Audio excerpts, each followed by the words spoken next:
saudaraku pemirsa MTA TV dimanapun Anda berada, kembali lagi dalam program Mitra Tani. Dan di kesempatan kali ini kita masih membahas terkait dengan pembibitan tanaman padi. Dan tentu masih dengan Bapak Haryanto. Ya, Pak Har, tadi kita lihat teknologi yang sudah diterapkan di salah satu daerah itu bisa bisa terlaksana dengan baik dan menghasilkan panenan juga baik sepertinya. Nah, kalau kita lihat tadi kan lahannya itu datar, istilah kalau orang Jawa bilang lempar gitu ya. Iya. Gak ada teras sering yang tinggi-tinggi. Nah, kalau semisal di pegunungan sendiri itu kan ada teras seringnya yang tinggi, apakah memungkinkan untuk pakai teknologi ini? Ya, untuk dataran tinggi itu bisa dipakai tapi sebatas di pembibitannya di lahan. Kalau biasanya kita lakukan di lahan sawah, itu bisa dilakukan di lahan kebun dengan cara yang tadinya sudah ada dalam video dari perendaman, pemeraman, nanti penyebaran, itu sama hanya aja di tempat pembibitan itu bisa dilakukan dengan adanya lahan yang ada di situ, kita terapkan di situ seperti apa yang ada pada video tadi. Lah terus bagaimana caranya? Itu kalau kita punya hamparan yang datar, di situ ada misalkan ada cor-coran, udah langsung kasih aja ladu di situ dengan ukuran antara cor dengan ladu itu 2 cm ketebalannya, nanti kita ratakan semua. Setelah itu nanti kita sebar benih padi, kemudian kita tutup lagi di situ. Setelah kita tutup nanti sebelum tadi disebarkan benih, kita kasih pupuk organik dulu biar nanti pertumbuhannya cepat. Setelah itu ditaburkan benih, kemudian ditutup lagi. Setelah kita tutup nanti kita beri paranet, kalau paranet biar nanti tumbuhnya itu akan bagus. Nah itu kurang lebih 3 hari di sana. Setelah 3 hari kita buka nanti sudah akan tumbuh padinya. Nah setelah itu biasanya kalau untuk mesin yang tadi kita lihat itu sampai kita panen bibit itu antara 15 sampai 20 hari. Namun yang bagus itu di antara 16 sampai 17 hari. Kenapa? Karena padinya itu tidak terlalu tinggi dan tidak terlalu rendah, dan akar-akarnya itu mudah untuk kita kita ambil seperti itu. Nah, terus kalau di konvensional, karena di konvensional itu dimanapun bisa, karena di dataran tinggi maupun di tebing-tebing itu bisa dilakukan. Untuk ini kalau memakai mesin tentunya itu akan keterbatasan daripada mesin itu sendiri, yang sebetulnya dengan teknologi sekarang ini nilai ekonomisnya luar biasa. Nilai ekonomisnya luar biasa. Iya. Kalau hitung-hitungannya seperti apa ini? Kan ini petani tentu juga bertanya-tanya, seberapa besar ya nanti? Gitu. Ya, sekarang kita bayangkan aja dengan 1 hektar. 1 hektar itu butuh kurang lebih 10 orang. 10 orang, butuh 10 hari, butuh makan, butuh minum, butuh tunggu waktu di situ. Kurang lebih sekitar 3 juta sampai 3,5 juta ya. Itu belum kita bicara tentang pembibitan, nanti kita harus pembibitan sendiri. Tapi dengan teknologi ini yang kita canangkan, dengan sudah adanya bibit, tidak memerlukan waktu yang lama, 1 hektar hanya 1 hari, dengan biaya hanya kurang lebih 2,5 sampai 3 juta. Seperti itu, kita sudah bisa menikmati, dengan juga jarak tanam itu pasti akan serempak, mau pilih seperti apa bisa di situ. Berarti kita bisa menentukan itu ya nanti. Bisa menentukan. Dan juga tadi Pak, mungkin bisa sambil minum ini Pak. Oh, iya. Silakan Ini kan tadi ada bibitannya kan di petak-petak kan itu tadi. Nah, kan ada yang itu kan rapat-rapat itu ya Pak. Betul. Nah, kadang kalau kita nanam di lahan langsung itu kan petakannya satu petak itu besar gitu. Nah, sedangkan tadi kan kecil-kecil itu apa cukup untuk semisal 1 hektar itu Atau mungkin hitungannya seperti apa itu? Untuk petaan 1 hektar seperti itu maksudnya. Iya.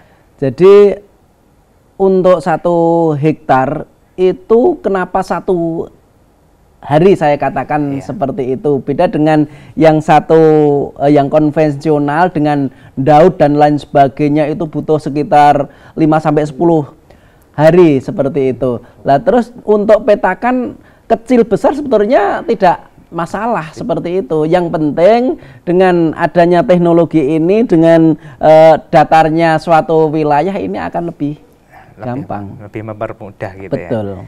Namun sebenarnya di teknologi ini yang kalau diterapkan dimanapun bisa ya Pak. Betul. Cuma tadi kan mesinnya kalau di dataran tinggi mungkin agak susah karena kan terasringnya tinggi-tinggi gitu ya. Iya. Dan untuk biaya produksi atau mungkin menanamnya itu malah sangat murah sebenarnya. Betul. Dan peluang juga ini menambah keuntungan para petani. Kan seringkali kita mendengar petani harga berasnya turun. Ya. Dan saat ini mungkin adakah apa ya Pak namanya sesuatu yang harus disiapkan ketika kita mau menggunakan teknologi itu Pak bagi para petani? Sebetulnya tidak ada persiapan yang khusus ya, karena sama saja gitu sama saja, dan ini malah lebih mudah, lebih enak, lebih simpel. 1 orang saja sebenarnya mungkin bisa ya. Bisa, jadi 1 orang itu bisa langsung ambil bibitnya, kemudian setelah bibitnya langsung masukkan ke mesin, setelah itu langsung di situ kita tanam sendiri, sudah bisa semua. Yeah. Dan tidak perlu banyak orang ya. Iya betul. Yeah. Baik, kita membuka kesempatan untuk saudaraku pemirsa yang nantinya akan bertanya bisa melalui line telepon di 02716793000 atau di line SMS dan WA di 08112553000. Baik, kita bacakan untuk pertanyaan yang sudah masuk ini Pak. Yang pertama dari Pak Camat di Papua ini Pak. Dari Papua juga ada yang bergabung ini. Apakah, ini yang terkait dengan tema minggu kemarin ini Pak. Apakah pisang Cavendish membutuhkan ketinggian tertentu di permukaan laut untuk ditanam? Dan yang kedua, berapa harga pasar untuk pisang Cavendish ini Pak? Ya, terima kasih Pak Camat yang ada di Papua. Jauh banget, terima kasih sudah mengikuti Mitra Tani. Tanaman Cavendish itu sebetulnya bisa ditanam di mana-mana, baik tropis maupun subtropis, dengan dataran tinggi maupun dataran rendah. Antara 500 meter per DPL sampai 1600 itu bisa ditanam tanaman Cavendish ini. Dan juga dari tanahnya pun tidak harus khusus harus tanah apa. Di situ tanah liat berpasir, tanah laterit, tanah regosol, grumosol, silahkan di situ semua bisa dilakukan tanaman pisang ini. Terus yang lagi itu bahwa tanaman pisang itu juga memerlukan panas yang tinggi, yang artinya selalu kena panas, tapi jangan sampai panasnya itu ya ketinggian, karena tanaman pisang ini memerlukan suhu antara sekitar 27 sampai 30 derajat Celcius saja, dan dengan intensitas hujan itu paling tidak 3 bulan hujan, 3 bulan tidak hujan itu masih bisa terkendali. Tapi kalau 3 bulan ke sana tidak ada hujan, harus ada penyiraman. Terus untuk harganya saat ini untuk pertandan itu antara 70 sampai 100 ribu.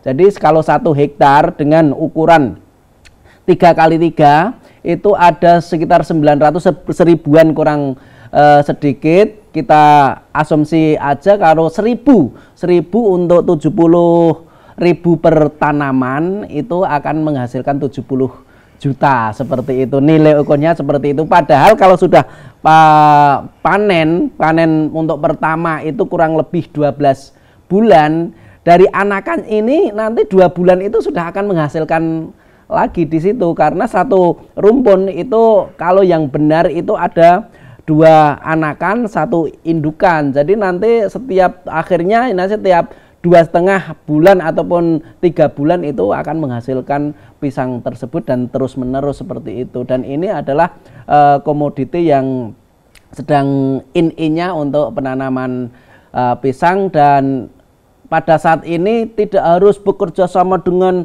sana sini, para tengkulak itu sudah datang sendiri. Ya, memang sangat, ini peluang besar gitu ya Pak. Betul. Dan kemarin sudah ada contohnya yang desa yang sudah sukses gitu ya, berbudidaya pisang. Nah, mungkin nanti bisa dicoba, dan juga bisa menjawab untuk Pak Camat yang dari Papua ini ya Pak. Iya, betul. Dan juga ini ada pertanyaan lagi yang masih semisal dengan pisang ini Pak. Proses pemasakan pisang dalam skala besar ini bagaimana prosesnya, dan di mana saja pisang Cavendish ini bisa dipasarkan? Ya, untuk pisang Cavendish ini bagaimana cara pemasakan secara besar-besarnya, sebetulnya pisang itu ditaruh di mana saja aja bisa matang dengan skala besar. Di situ kalau kita punya tempat yang besar, langsung ditempatkan di bawah situ, asal di bawah itu jangan terlalu lembab, agak dipanas-panaskan sedikit, nanti akan semua itu akan matang sendiri seperti itu tanpa menggunakan apapun. Kalau yang bisa kita ketahui sering zaman dulu itu dengan cepatnya matangnya pisang itu dengan karbit, dengan dikasih asap di situ. Namun sebetulnya itu dibiarkan saja, nanti juga akan matang sendiri. Dan rasanya berbeda ya Pak antara dengan istilahnya matang sendiri dengan pakai zat kimia atau yang lain gitu. Betul, akan beda, hanya aja dengan zat kimia itu secara cepat itu bisa kita lihat, dan nanti tampilannya juga bagus, namun rasanya itu juga akan beda. Dan kalau dengan kimia, misalkan dengan etrel yang kita ketahui seperti itu nanti dalam kesehatan kita juga kurang bagus. Namun kita akan kembali ke sana lagi. Kalau pematangan pisang kita pakai misalkan berambut disumpet yang atasnya itu nanti dikasih api yang nanti akan kurang lebih 3 hari kita buka, nanti sudah akan matang sendiri. Pakai cara tradisional dan yang alami ada, dan nanti menghasilkan kualitas yang lebih rasanya enak gitu Pak. Betul. Dan kembali ke tanaman padi gitu. Iya. Tadi kan setelah dipindah atau ditanam dengan mesin, mungkin adakah perawatan khusus terkait dengan tanaman yang padi yang sudah ditanam ke lahan? Kan ini kan tadi seperti kan perlu adaptasi ya, 2-3 hari, mungkin perawatan khusus yang harus dilakukan itu apa Pak? Tidak ada sebetulnya untuk perawatan khusus, semua adalah kembali seperti biasanya.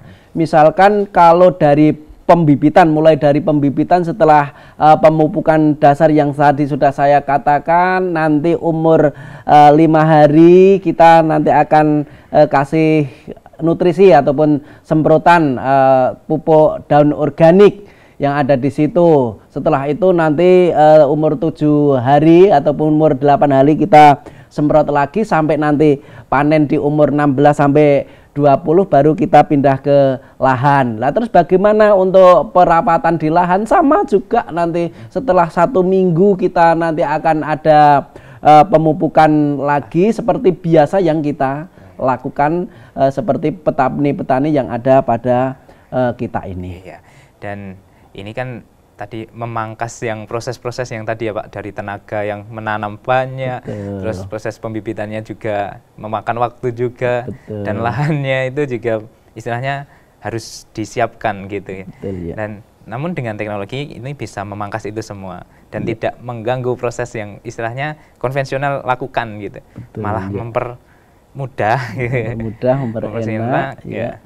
Dan saat ini apakah untuk berarti kan jenis-jenisnya sama saja gitu Pak. Iya. Apakah ketika kita nanti istilahnya mencoba di lahan ini, saya coba dulu pakai ini, terus ini pakai konvensional dulu, itu bisa nggak sih Pak? Atau nanti ada perbedaan ketika nanti di hasil panennya?